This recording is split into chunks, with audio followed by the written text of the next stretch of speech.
Joshua Monson nilagay sa trading block. Hindi lang pala TNT at SMB ang nagagawan kay Joshua Monson. Sumali na rin itong Converge, Ginebra at Magnolia. Isa nga sa mga rason kaya di pa natuloy itong si Monson sa TNT dahil ang hinihinging kapalit ng Titan Ultra ay si RR Pogoy.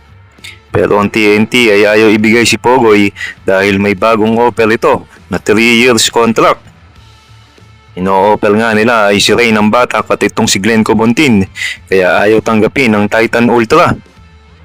Pero ayon sa mga source, baka sa Magnolia Hatchet ang bagsak nitong si Joshua Monson at si Paul Lee at itong si Javi Gomez de Llano ang gusto ng Titan Ultra ang maging kapalit.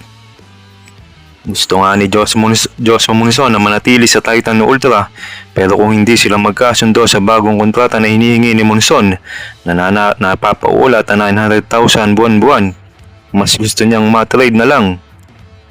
Interesado nga sa kanya ang San Miguel at TNT, pati na rin ang Magnolia, Converge at Ginebra. Kaya posible maging isa siya sa pinakamainit na pangalan sa PBA trade market ngayong off-season.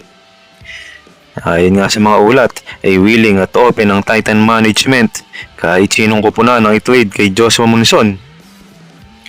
And allegedly ay 900k umano nga ang hinihingi nitong si Monson. Matatandaan na lumabas nga ang balita na ito yung dapat ka-trade kay Alex Stockton pero hindi nga yun natuloy, instead si Winston ang napunta sa trade. Si Joshua Monson ay humihiling ng isang trade kung ang kanyang kampo at ang Titan Ultra ay mabigo na magkasundo sa isang bagong kontrata. At hindi isa ang mga koponan ang nagpahayag ng interes na sumali sa sweepstakes para sa dating number 1 overall pick ng PBA Rookie Draft. May mga usapan din na ang TNT ay naghahanap na gumagawa na ng paraan upang makuha si Monson na ang kontrata sa Titan Ultra ay mag-i-expire sa katapusan ng buwan. At mukhang Magnolia at TNT nga ang naglalaban kay Monson.